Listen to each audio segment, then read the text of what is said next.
सोचने पे मजबूर किया कोविड ने कि एक करियर ऑप्शन होना चाहिए जो वर्क फ्रॉम होम से कनेक्टेड हो। फिर उसके बाद जब गूगल सर्च किया था, इंटरशाला का नाम टॉप पे आया था, बट इंटरशाला के साथ इसलिए प्रोग्रेस किया फर्दर क्योंकि नाम सुना हुआ था और थोड़ा सा रिस्की बेट था क्योंकि करियर से स्विच करना था, तो ऐसा सेफ साइड लेते हुए इंटरशाला के साथ प्रोग्रेस किया। क्या आप भी ग्रेजुएशन के बाद सोच रहे हो कि अब क्या करूं, कौन सी फील्ड में करियर बनाऊं? जिस फील्ड में ग्रेजुएशन की है या कर रही हूं उसमें ना तो कोई इंटरेस्ट डेवलप हुआ है और ना ही नौकरी मिलने की कोई आशा है। ऐसा ही सवाल दीपक के मन में भी था सिविल इंजीनियरिंग करने के बाद कि अब क्या करूं कि नौकरी लग जाए। Then he enrolled into Internshala UI UX placement guarantee course. क्योंकि फील्ड नहीं थी इसलिए दीपक ने कोर्स में बहुत मेहनत की और उसकी ये मेहनत रंग लाई। He is now working as UI UX intern with Ads Group. It is a work from home internship. चलिए सुनते हैं दीपक से उनकी सिविल इंजीनियरिंग से UI UX डिजाइनर बनने की जर्नी के बारे में। So welcome Deepak and a huge round of applause on getting an internship through Internshala. हमारे पास बहुत सारे व्यूअर्स हैं और आपकी जर्नी के थ्रू हम ये जानना चाहेंगे कि वो अपना करियर कैसे शुरू कर सकते हैं और अपनी मनचाही जॉब या इंटर्नशिप कैसे पा सकते हैं। तो हमारे व्यूअर्स के लिए दीपक आप अपने एजुकेशनल बैकग्राउंड बताइए और ये बताइए कि अभी आप क्या कर रहे हैं। Thank you so much ma'am for the warm welcome. Basically start करूँगा कि बैकग्राउंड एजुकेशन का था, जो मैंने स्कूलिंग और कॉलेज किया वो बैतूल से किया और जो मेरी बैचलर्स डिग्री थी वो मैंने सिविल इंजीनियरिंग से कंप्लीट की। उसके बाद जो UI UX से जो आई वुड से कि जो ट्रिगर पॉइंट था वो रहा कोविड, क्योंकि कोविड के समय ये चीज़ें मुझे सोचने पे मजबूर किया कोविड ने कि एक करियर ऑप्शन होना चाहिए जो वर्क फ्रॉम होम से कनेक्टेड हो। तो उसके बाद थोड़ा रिसर्च किया था तो बट कोई कॉन्क्रीट डिसीजन पे आ नहीं पाया। तो एक दिन जब दोस्तों के साथ ऑटोकैड पे काम कर रहा था, विच इज़ मतलब सिविल इंजीनियरिंग का फिग्मा है डिजाइनिंग सॉफ्टवेयर, तो उस पर काम कर रहा था। तो one of my friend was using Figma, उस पर फाइल पे काम कर रहा था। तो उसके थ्रू थोड़ा सा कनेक्ट हुआ कि ये नया सॉफ्टवेयर है, क्या काम कर रहा है। तो फॉलोइंग डेज में पता चला कि फिग्मा एक डिजाइनिंग सॉफ्टवेयर है।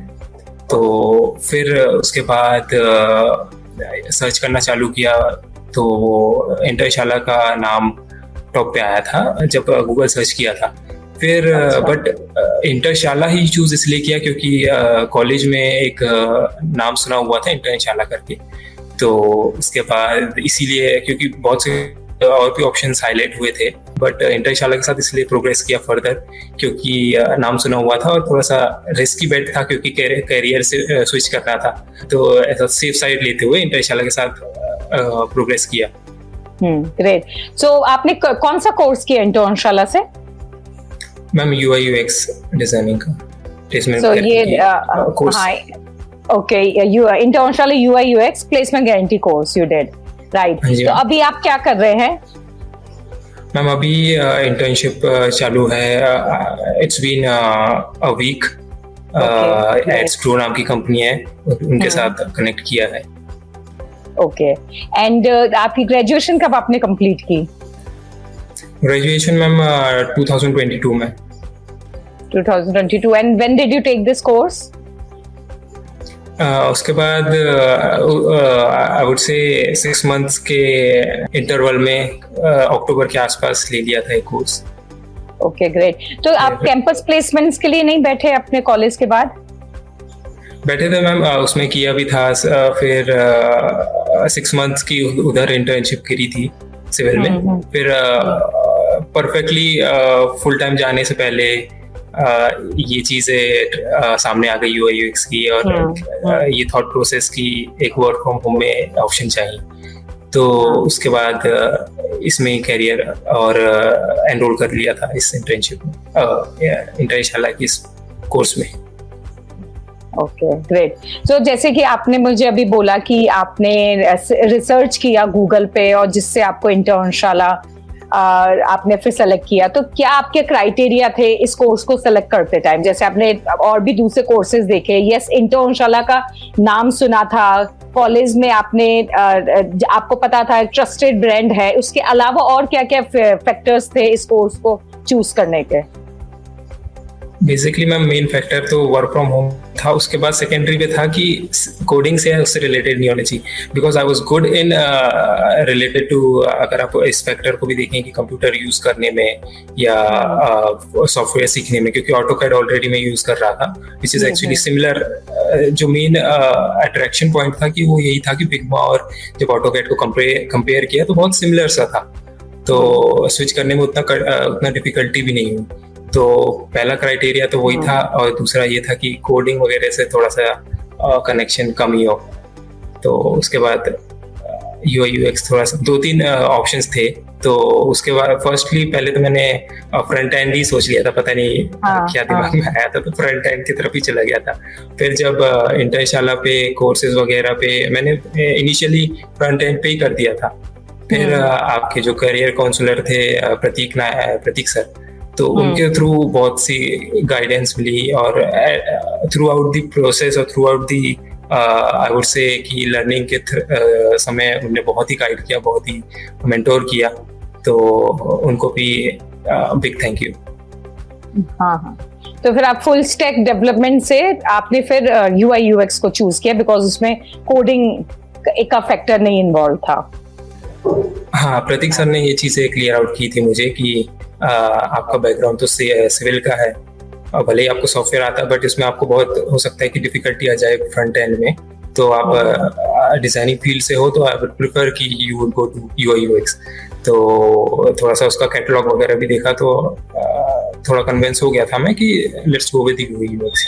अब आप मुझे बताइए कि कोर्स में लाइव क्लासेस रहती हैं, तो आपको ऑफलाइन क्लासेस की कमी लगी या फिर लाइव क्लासेस वर गुड? और कौन कौन से प्रोजेक्ट्स पे आपको काम करने को मौका मिला, क्योंकि प्रोजेक्ट्स के थ्रू काफी एक्सपीरियंस गेन करने का मौका मिलता है? हाँ जी मैम, तो इस थ्रू आउट द कोर्स में मॉड्यूल्स में डिवाइडेड था, और आई वुड से कि बैलेंस आउट हो गया था लाइव क्लासेस और रिकॉर्डेड क्लासेस में। क्योंकि रिकॉर्डेड क्लासेस में ऐसा था कि जो भी आपने रिकॉर्डेड क्लासेस में सीखा या पढ़ा, वो आप उसमें जो भी क्वेरीज आपकी उठी वो आप लाइव क्लासेस में क्लियर आउट कर लो। तो उसमें भी यारिफ सर का बहुत आई वुड से कि बिग थैंक यू टू यारिफ सर की इजराइल से, मतलब आउटर उसमें होते हुए भी हमसे बराबर उनका कनेक्शन रहा, और वो हम जो कहते थे टूटी फूटी इंग्लिश में whatever we had queries about, तो वो समझ जाते थे और परफेक्टली समझाते थे। तो ये तो आई वुड से कि बहुत ही रिलीफिंग था और बहुत ही ईजी हो गया था यारिफ सर की वजह से। और यूआई यूएक्स पे आपने किस तरीके के प्रोजेक्ट्स बनाने का मौका मिला आपको इस कोर्स के थ्रू? मैम इस कोर्स के थ्रू बहुत से हाँ मैम, ऐसा था कि जितने भी मॉड्यूल्स थे उसमें हर में लेवल वाइज लेवल प्रोजेक्ट्स थे। तो लास्ट के जो 3 प्रोजेक्ट्स थे उसमें बहुत सीखने को मिला। जैसे उसमें एक था कि एक डिलीवरी ऐप के लिए एक डिजाइन करना था, एक फिर इंग्रेडिएंट्स के लिए डिजाइन करना था, और एक events small event planning app के लिए डिजाइन करना था। और थ्रू आउट डिजाइनिंग में भी यूएक्स पार्ट पे भी थोड़ा सा फोकस था, बट उतना मेजर यूएक्स पे नहीं था, यूआई पे ज्यादा था। तो ये चीजें मैंने जब फीडबैक सेशंस हुए थे उसमें भी बहुत से लोगों ने भी ये चीजें पॉइंट आउट की है कि यूआई यूएक्स का जो यूएक्स पार्ट है उसमें भी थोड़ा सा अपग्रेड करने की जरूरत है, अदरवाइज यूआई तो बेसिकली सही है। Okay great. सो अब अपना आप इंटरव्यू एक्सपीरियंस बताइए कि किस तरीके से इसके लिए अप्लाई किया, कैसा इंटरव्यू राउंड थे, क्या क्या राउंड्स थे, इजी थे, डिफिकल्ट थे, किस तरीके के क्वेश्चंस पूछे गए थे, आपने किस तरीके की प्रिपरेशन की थी, और कोर्स ने कितनी मदद की आपको इंटर्नशिप प्रिपरेशन में और इंटर्नशिप क्लियर करने में?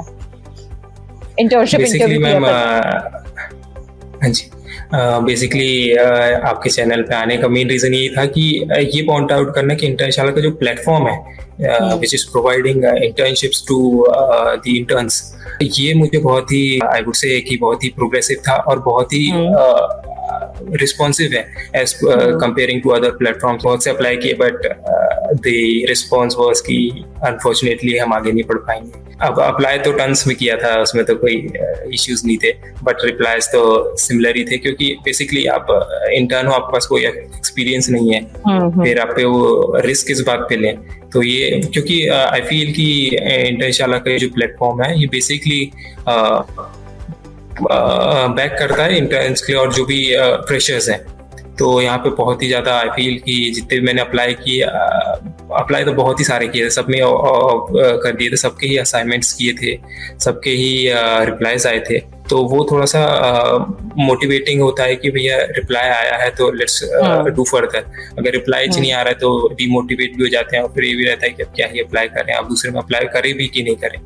तो ये एक फैक्टर था कि आई डिसाइडेड कि ये चीज़ें तो सामने रखनी चाहिए कि ये प्लेटफॉर्म तो बहुत ही काबिल तारीफ है। ग्रेट। सो आपने खुद क्या प्रिपरेशन की थी इंटरव्यू क्लियर करने में? जैसे कि सॉफ्ट स्किल में क्या प्रिपरेशन की थी, टेक्निकल वाइज क्या प्रिपरेशन की थी, किस तरीके के क्वेश्चंस पूछे गए उस टाइम पे, आपने क्या कोई स्ट्रेटेजी यूज की इंटरव्यू क्लियर करने के लिए? क्योंकि अप्लाई करना एक बात होती है, फिर इंटरव्यू में क्लियर होना दूसरी बात होती है। तो ये कई चैलेंजेस होते हैं जो एक स्टूडेंट फेस करता है to get into a job और एन इंटर्नशिप। हाँ, बेसिकली तो यूट्यूब से सब चीज़ें सीखी है कि करना कैसे, इंटरव्यू वगैरह देना कैसे। तो पहले जो आई वुड से कि जो पहले के जो इंटरव्यूज थे उसमें तो रट्टा ही था कि एक पेज पे अपना रेज्यूमे और जो भी डिलीवर करना है वो लिख लिया था, और उसको एज इफ कि यही चीज़ें बोलनी है। तो जैसा उसमें सब चीज़ें होती थी कि इनिशियल इंट्रोडक्शन, फिर थोड़ा सा बैकग्राउंड, क्या क्या किया है, और how I would help the company, और कंपनी के लिए क्यों अप्लाई करना चाहता हूँ, ये चीज़ें एक पेपर में लिख के आई वुड प्रैक्टिस दैट। और ऐसा जब इंटरव्यू होता था तो यही चीज़ें पूछी जाती थी कि आपके बारे में इंट्रोडक्शन दो। तो अगर वहीं पे इंसान अगर फंस गया तो आगे प्रोसीड ही नहीं हो पाता था, वहीं पे एक फर्स्ट इंप्रेशन बिगड़ जाता था। तो थोड़ा सा क्लियर आउट होने का चांसेस भी कम हो जाता था, क्योंकि ऑब्वियसली आपको बैकग्राउंड बीटेक का है, सिविल का है, और आप थोड़ा सा सीएस फील्ड में घुसने की कोशिश कर रहे हो। तो प्रिपरेशन तो अच्छी खासी की थी, ऐसा नहीं है। और साथ ही साथ जो इंटरव्यू क्वेश्चन थे वो भी देखे थे कि यूआई यूएक्स में इंटरव्यू क्वेश्चंस क्या होते हैं। तो उसके थ्रू थोड़ा सा व्हाइट बोर्ड और दूसरी चीज़ें भी पता चली थी, तो उसके लिए भी साइमल्टेनियसली प्रिपेयर करना चालू कर दिया था कि अगर ऐसा पूछ लिया तो क्या, ऐसा पूछ लिया तो क्या। तो जब एड्सट्रो जिसमें अभी इंटर्नशिप कर रहा हूँ मैं उसका जब इंटरव्यू हुआ तो बेसिकली फर्स्ट राउंड तो असाइनमेंट का था, उनकी तरफ से असाइनमेंट आया था। फिर असाइनमेंट क्लियर होने के बाद एक इंटरव्यू राउंड होता है, तो उसमें बेसिकली जो भी असाइनमेंट किया था उसके बारे में डिटेल्स मांगी गई थी कि आपने ये किया है तो ये क्यों किया है, इसके पीछे का आपका रैशनल क्या है, इसके पीछे का आपके डिसीजंस क्या है। तो उसके बारे में थोड़ा सा क्लियर आउट किया, चीज़ें पूछी गई थी, और वो चीज़ें जब डिलीवर कर गई, उनको कनेक्ट कर गई, तो इसलिए सेलेक्ट हो गया। Okay, great, fine. और कितने राउंड्स थे टोटल? टोटल आई वुड से ma'am 3 round, including first assignment round जो टेक्स्ट पे आता है, सेकेंड राउंड जो आपने जो असाइनमेंट किया उसको इवेल्युएट करके आपसे कनेक्ट करते हैं कि ये किया आपने, ये क्यों किया, ये क्यों किया। और थर्ड राउंड तो जो मेन पर्सन होता है वही कनेक्ट करता है कि आप सेलेक्ट हो गए हो, अब फ्यूचर में कैसा प्रोसीड करना है, फर्दर कैसे प्रोसीड करना है। Okay, great. सो अब अपने आप इंटर्नशिप टाइटल बताइए, आप क्या इंटर्नशिप टाइटल क्या है और आपकी क्या जॉब रिस्पॉन्सिबिलिटीज है? इंटर्नशिप टाइटल तो मैम यूआई यूएक्स डिजाइनर ही है, और रिस्पॉन्सिबिलिटीज तो सारी कवर करनी पड़ेगी, क्योंकि वर्क फ्रॉम होम है। तो बेसिकली डिजाइनिंग की सारी चीजें और बैकग्राउंड थिंकिंग भी करनी पड़ेगी। पहले ऐसा लगा था कि सिर्फ अगर यूआई यूएक्स में जा रहे हैं तो डिजाइनिंग से मतलब ग्राफिक की तरफ भी जाना पड़ सकता है आपको, क्योंकि डिजाइनिंग ऑब्वियसली वो तो है ही है। तो जो रिक्रूटर्स हैं आई वुड से कि वो ये भी एक्सपेक्ट करते हैं कि जो अगर आप यूआई यूएक्स कर रहे हैं तो आपको ग्राफिक डिजाइनिंग भी आनी चाहिए। हालांकि दोनों डिफरेंट है, बट ये चीज़ें आप उनको एक्सप्लेन नहीं कर सकते, क्योंकि वो भी ये बोल देंगे कि हम तो ये एक्सपेक्ट कर रहे हैं, आप ये चीज़ आपके स्किल्स नहीं है, और कंपटीशन ऑलरेडी आपके पास बहुत है, उनके पास ऑप्शंस बहुत है। और ओवरऑल आपका अब तक जॉब का कैसा रहा, इंटर्नशिप एक्सपीरियंस, वर्क कल्चर और interaction with the team, overall how is the experience so far? अभी तक तो अच्छा है मैम, बट ये है कि वर्क फ्रॉम होम में थोड़ा सा एक जो टाइम लिमिट है वो आपकी थोड़ी सी मिस आउट हो जाती है। जहाँ पे आप वर्क फ्रॉम ऑफिस में आई वुड से कि अगर आपका 5 बजे तक या 7 बजे तक ही है, यहाँ पे आप 7-9 जब तक आपका एक स्पेसिफिक टास्क कंप्लीट नहीं हो जाता वहाँ तक भी खींच सकता है। तो सीखने का तो बहुत मिलता है वर्क फ्रॉम होम में, क्योंकि आपके अपने कंफर्ट लेवल में आप सीख रहे हैं, तो कुछ चीज़ें रखनी पड़ती है, कुछ चीज़ें सेक्रीफाइस करनी पड़ती है, तो दैट इज बेसिकली मज़ेदार तो है। चलिए, दैट इज ग्रेट। तो अब अपनी करियर जर्नी से अगर आप कोई एडवाइस देना चाहें कॉलेज स्टूडेंट्स को या फिर कोई रिसेंट ग्रेजुएट को जो अपना करियर स्टार्ट करना चाहते हैं किसी भी फील्ड में, तो आप क्या क्या एडवाइस देंगे? 2 या 3 एडवाइस अगर आप कुछ देना चाहें। पहली तो एडवाइस बेसिकली यही रहेगी कि मेहनत तो आपको बहुत करनी पड़ेगी। मैंने भी एक्चुअली बहुत मेहनत करी, ऐसा नहीं है कि दिन में आई वुड से कि जब मैं कोर्स कर रहा था तो 1 मंथ 6 मॉड्यूल्स में डिवाइडेड था कोर्स, तो हर मॉड्यूल में एक प्रोजेक्ट था और बेसिकली स्क्रैच से ही वो डिज़ाइन वो करना था, तो दिनों दिन लग जाते थे, आंखें भी दुखती थी। तो मेहनत तो करी है, मेहनत तो करनी पड़ेगी। इफ़ यू थिंक कि यहाँ पे जैसे तैसे निकाल लेते हैं और प्लेसमेंट हो जाएगा, तो that is not a option. At the end आपको ही सब कुछ फेस करना है। अगर आप यहाँ से स्लिप आउट करके या कैसे ना कैसे करके कंपनी में स्लिप कर भी जाते हैं, तो जब वो आपको चीज़ें प्रोवाइड करेंगे और आपको पता चलेगा ये तो मैंने कभी सीखी नहीं, या तो ये तो मैंने कभी करा ही नहीं, ये तो मैंने हमेशा चीट आउट करके ही पास कर लिया था। तो अब इस at this point of the career और लाइफ आई वुड से कि स्कूल का थॉट ऑफ माइंड निकाल देना चाहिए कि अब जैसे तैसे पास हो जाए या जैसे तैसे क्लियर आउट कर जाए। तो जितना हो सके अपनी स्किल्स पे काम ही करें। मेन चीज़ है कि अगर आपका कम्युनिकेशन या दूसरी चीज़ें भी लैक आउट हो जाती है तो उससे कोई फर्क नहीं पड़ता रिक्रूटर को। बट आई वुड से कि एक चीज़ जो मुझे फील हुई है, एज फॉर मी पर्सनली जो मुझे फील हुई है कि जो CS का बैकग्राउंड नहीं था उसकी वजह से थोड़ा सा कहीं कहीं डिफिकल्टीज आई है, but for the person who is from CS और सेम बैकग्राउंड से आप आगे बढ़ रहे हैं, तो अगर आप मेहनत करके स्किल्स पे काम कर लोगे तो डेफिनेटली आप फर्स्ट राउंड में ही फर्स्ट ही इंटरव्यू में आपका सिलेक्शन हो जाए। ग्रेट एडवाइस कि रिक्रूटर भी आपकी स्किल्स पे को ज्यादा वैल्यू देता है कंपेयर टू आपकी कम्युनिकेशन स्किल्स या आपके इस बैकग्राउंड से। अगर आप स्किल वाइज अच्छे हैं, आपको नॉलेज है उस फील्ड की, तो आप आगे बढ़ सकते हैं। True, yeah, makes sense. Thank you so much, Deepak, for sharing your story with us, and I hope our viewers who are listening to this video will surely get motivated and will work hard to achieve their dreams. I wish you all the best for your future endeavors. Thank you so much, ma'am. Thank you. This was Deepak's story. He did it, you can too. Do not forget to like, share and subscribe to motivate me and my team and to know more such success stories. All the best.